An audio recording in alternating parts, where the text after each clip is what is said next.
Happy New Year, everyone. Happy 2023. We're at it. We're right where we need to be, which is the 2GR FE for the MR2. So I hope you guys had a good New Year's Eve, didn't party too much, and you're able to wake up early and be sober and count your 10 fingers. So I hope you had a good time. Anyways, kicking off 2023. So we got our 2GR here. What I'm going to do today is I want to get this wire harness off because I started the process of cleaning this engine, the pre-clean, I guess, if you want to call it. So some of that oxidation I used all type of methods, to be honest with you. I used wire brush, I used a wire drill, brush and a drill. I bought this thing, it's like fibers to try to clean it off, but it's working very slowly. So eventually I think I'm going to just clean the oxidation and I'm going to paint this aluminum block, and obviously valve covers I'm going to get those painted as well. Just trying to figure out the color scheme at this point. But today we want to get this harness off because it has to end up going to wire gap to get redone to adapt into the MR2. And it's kind of hard to clean the engine with a wire harness there too, so we got to get that off and just kind of get this process rolling. So with that said, what I want like to do is while we remove this harness, I want to kind of go through and see where everything is plugged in. Having done this before, it's kind of self-explanatory where everything goes, but I just want to have some documentation just in case I lose my way when the harness comes back. We kind of have an idea where we started and where we're going to end up. So with that said, let's look right what we have here. So I'm going to start off with connectors, just start pulling connectors. So on I'm going to call this the right bank of the engine, I guess.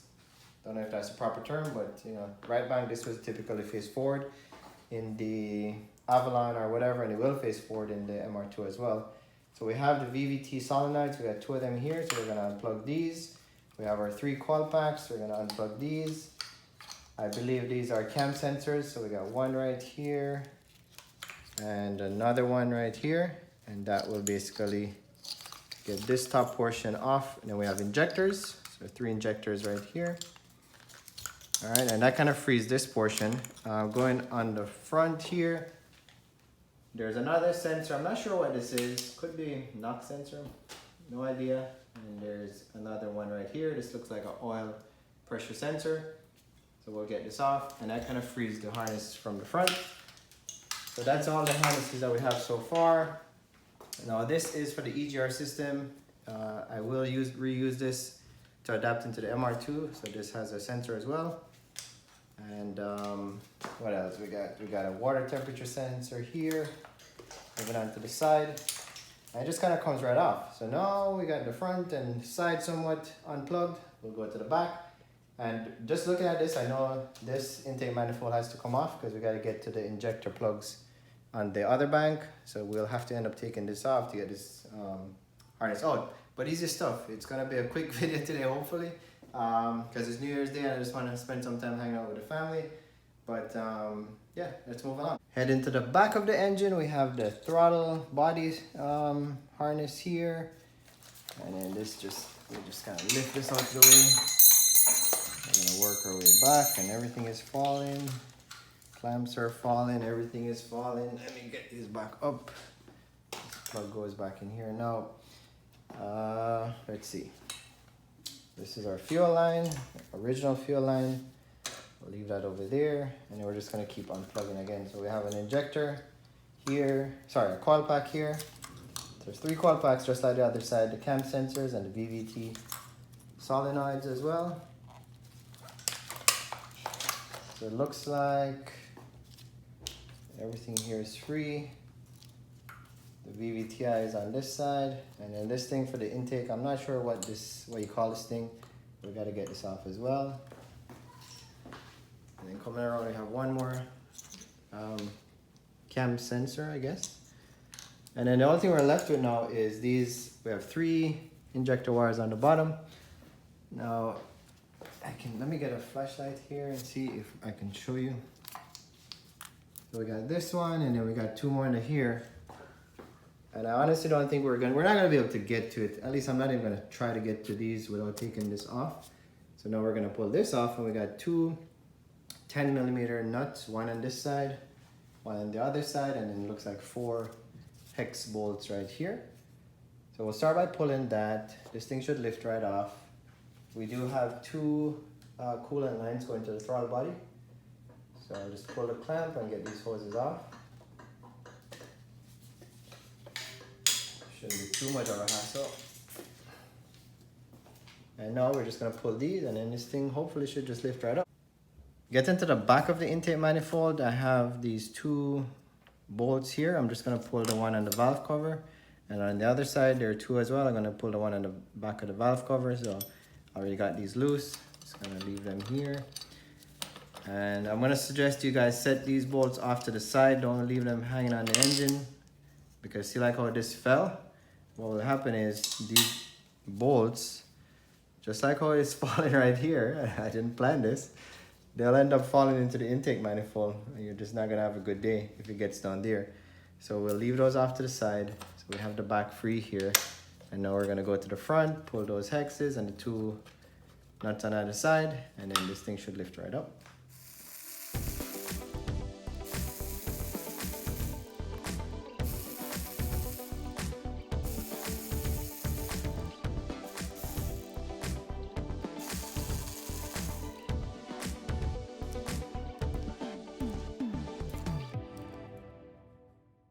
So as you see, a lot of stuff keeps falling, right? These bolts, and I just want to urge everybody to be careful. Hope I don't jinx myself, because it's a straight shot.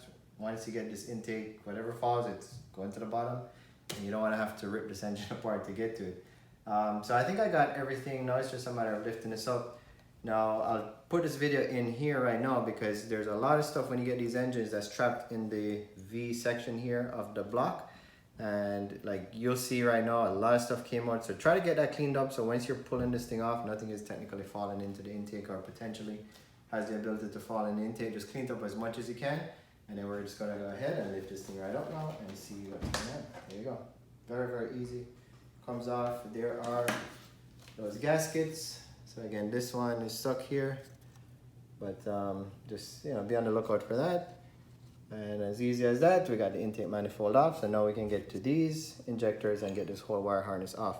Before I do that, I'm going to go ahead and tape this up. So you can either put rags, with some people do. I'm going to use masking tape just to cover it up so nothing gets in there, and we're just going to keep moving along.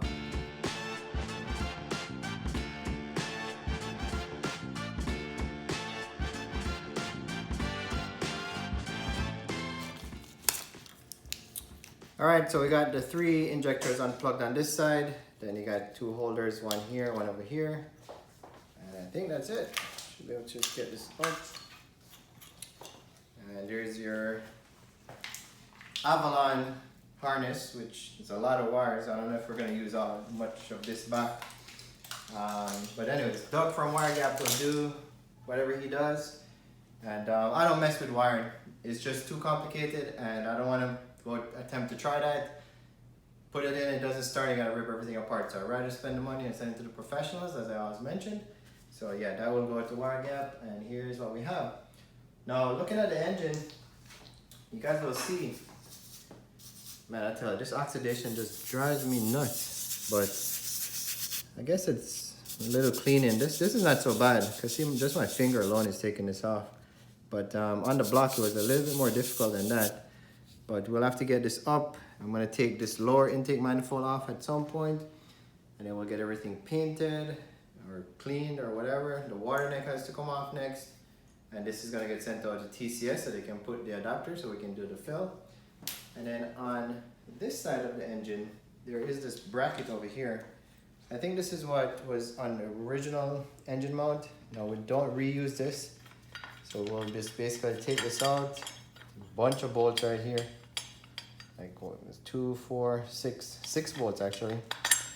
So I'm gonna take this out. From everything I've seen, this does not get reused. So this is, I don't know if this is worth anything to anyone, if it can be sold, but it certainly has some good bolts that potentially for any project could reuse.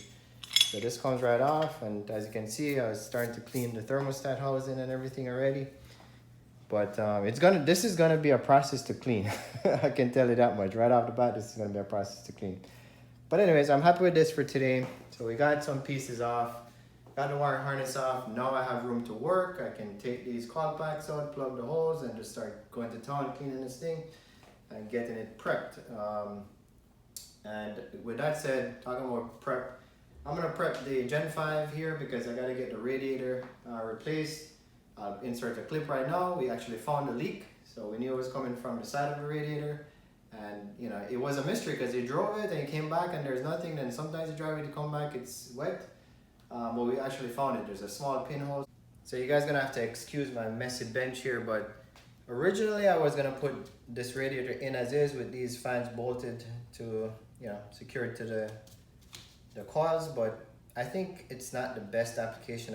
I'm not so confident in the power of these fans to cool this engine. So what I'm gonna attempt to do, I removed this one already. I gotta remove this, the second one from this aluminum radiator. And I'm gonna go remove the factory fans and see if I can, I know they're not gonna bolt right up, but I've seen some videos where folks have separated them and then kind of done some custom bracket on the bottom. So that's what I'm gonna attempt to do, set that up outside of the car. So our next video will probably be that, how we're gonna take this aluminum radiator, adapt hopefully the factory fans to work and then put it in the car.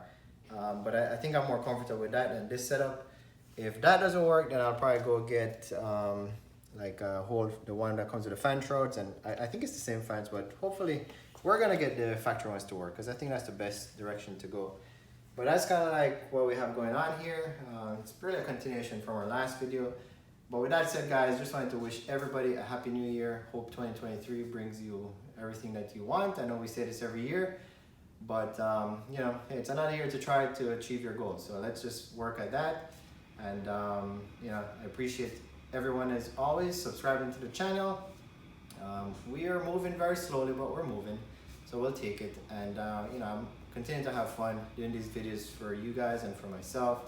So with that said, happy 2023, and I'll see you on the next one.